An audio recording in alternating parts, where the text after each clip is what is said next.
Have you seen a railway cat? Well, see one called Skimbleshanks in the poem called Skimbleshanks, the Railway Cat by T.S. Eliot. Skimbleshanks is a character in Andrew Lloyd Webber's 1981 musical called Cats, which is based on Eliot's book. The musical Cats premiered in London in 1981 and became one of the most successful musicals of all time. Musical is a musical play or a drama. The character is portrayed as a bright and energetic orange tabby cat who lives and works on night mails, as you can see in the picture. About the poet T.S. Eliot, or Thomas Stearns Eliot, who lived between 26 September 1988 to 4 January 1965. Thomas Stearns Eliot was born in Missouri, which is in the US, but he moved to England at the age of 25 and became a British citizen. In 1948, he was awarded the Nobel Prize for Literature, and he is considered to be a leading modernist poet using complex imagery, symbolism, and meaning of lines in several layers. And his best-known work are The Wasteland, The Love Song of J. Alfred Prufrock, and The Four Quartets. Eliot wrote the cat poems in the 1930s and included them under his assumed name Old Possum in letters to his godchildren. Since Eliot did not have children of his own, he wrote letters to his godchildren, and like most people who do not have children, they love pets, and Eliot loved cats and owned many during his life. He was fond of giving them peculiar names such as Jelly Lorum, Pettipaws, Whiskas, and George Bushdragon. The poem is best described as a character poem focused on a single character, Skimbleshanks, the railway cat. It is, as we said, it is a narrative poem. It tells the story of Skimbleshanks and his adventures on the railway. It's written in a humorous light verse, in a witty, playful manner, with a light and amusing tone. It is a poem employing personification and anthropomorphism. And if you would ask what is anthropomorphism, it is the attribution of human traits and emotions, intentions, or characteristics to non-human entities. At a surface level, it is a narrative character poem that uses personification and celebrates qualities such as efficiency, responsibility, and order, which is embodied by Skimbleshanks. And at a deeper allegorical level almost, which Eliot uses often, readers may draw symbolic meanings from Skimbleshanks' character. It is symbolic of a dictatorial character who surveys everyone and ensures that everything is under control, and reminds us of the dictators like Hitler and Mussolini in Europe who lived in the 1930s. Hi, I'm Smarajit Basu, and welcome to Step Up with Smarajit. And as I have said earlier, I am an educator with almost 10 years of experience in educating ICSE, ISE, and even CBSE students, not only in English, but also in other subjects. I can also teach law since I'm a law graduate. You can contact me on the numbers given showing on the screen, and I would request you to like, share, and subscribe the video. The poem does have rhymes, and not only end line rhymes but also internal line rhymes, and but there is no fixed or consistent rhyming scheme or rhyme pattern. Okay, so we'll start with the poem.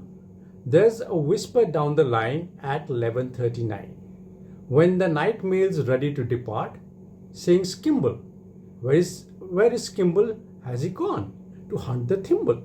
So we can see the words thimble and skimble being rhymed here.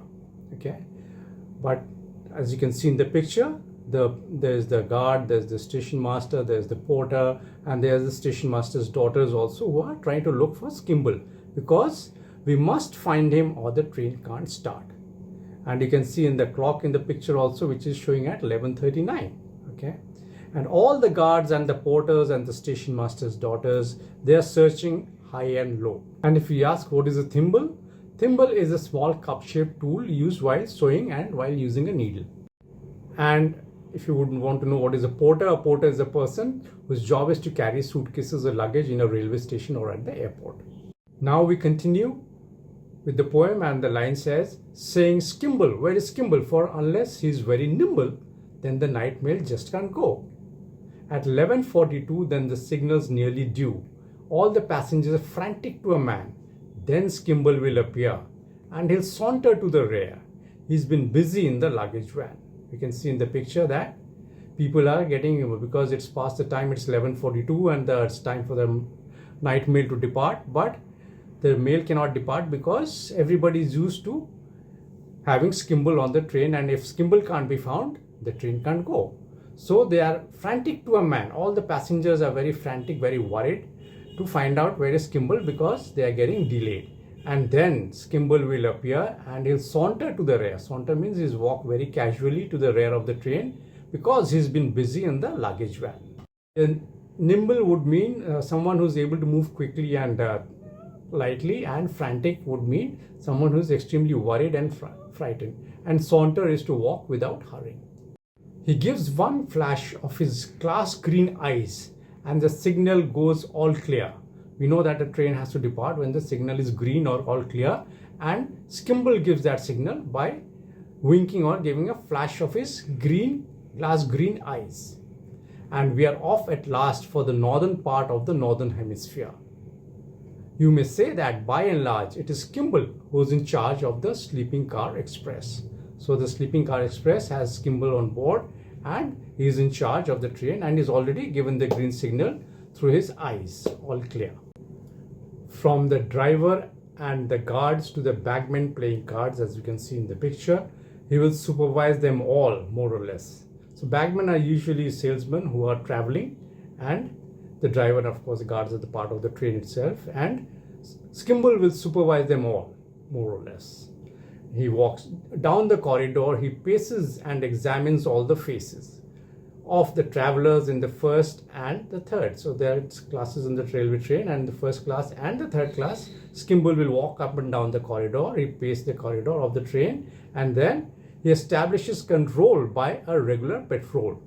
Patrol means walking up and down repeatedly in a particular area, particular place. And he'd know at once if anything occurred. He will watch you without winking, and he sees what you're thinking. So this is again an example of rhyming, winking and thinking. And it's certain that he doesn't approve of hilarity and riot, so the folk are very quiet. So Skimble being a hard taskmaster, and he doesn't like people to create noise, and he will be supervising them all. As you can see in the picture, he has got his hand on his chin and he's looking at the people, and he doesn't approve of hilarity and riot. He doesn't approve of people making merrymaking and creating noise, and a riot means it's kind of a disturbance. So the folk are very quiet because Skimble doesn't approve of such activities on the train. Hilarity would mean great amusement or loud laughter, and a riot is a situation where a group of people behave in a violent way in a public place. When Skimble is about and on the move, you can play no pranks with Skimbleshanks. He is a cat that cannot be ignored. So nothing goes wrong on the northern mail when Skimbleshanks is aboard. A prank is a trick that is played on somebody as a joke, and aboard is you're onto a ship or a train or an aircraft. Oh, it's very pleasant when you have found your little den with your name written up on the door. As you can see, the name is written up on the door, and the passenger is traveling first class. And it is very pleasant when you have found your little den, means a secret place where you can relax and hide, with your name written up on the door. And the berth is very neat with a newly folded sheet, and there's not a speck of dust on the floor. So the berth is mean the bed where the passenger will lie. That is very neat and with a newly folded sheet, and it's absolutely spick and span, and there's not a speck of dust on the floor. Speck of dust means even a little bit of tiny bit of dust on the floor. And the poet continues to give a description of the train itself, and it says, there is every sort of light. You can make it dark or bright. So you can see the rhyming here, light and bright, internal rhyme. And then you can see the lights in the compartment, where it can be a dim light or a bright light. And there's a handle that you turn to make a breeze. So there's a fan, and you have to just turn the handle to switch the fan on, and that will create a breeze inside the compartment to make you comfortable.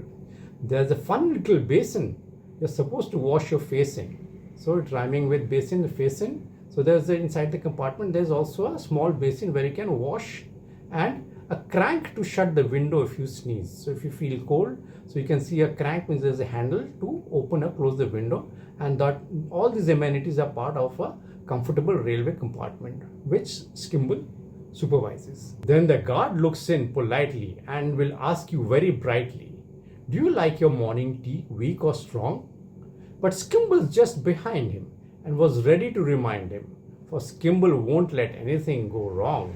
Skimble is the master of the train, and even though the guard is doing his duty in asking the passenger whether they would like their morning tea strong or weak, Skimble is just behind the guard in case he forgets to remind the guard that he has to ask this question and he has to provide the perfect service. When you creep into your cozy berth, creep means climb into a cozy berth and pull up the counter pane, you ought to reflect that it's very nice to know that you won't be bothered by mice.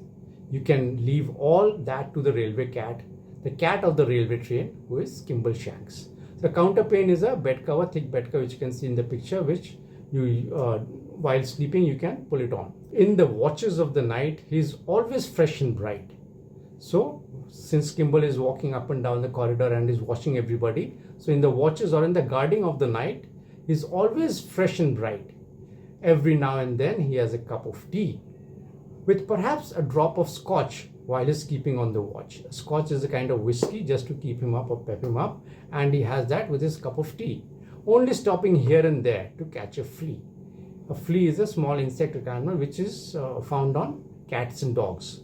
You were fast asleep at crew, and so you never knew. You is the passenger.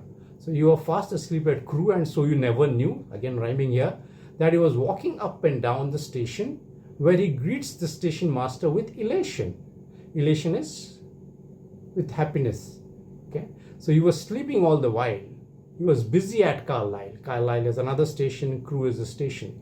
So you were sleeping all the while means you're the passenger, you were sleeping all the while, whereas Skimble was busy at the station of Carlisle, as you can see in the picture.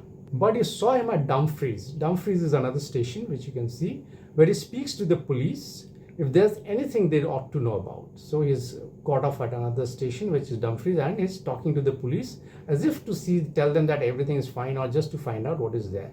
And you can see in the picture that he's talking to the policeman. And when he speaks to the police, if there's anything they ought to know about, so Skimble is reporting whatever the police need to know, and this is kind of again part of his supervision of the train.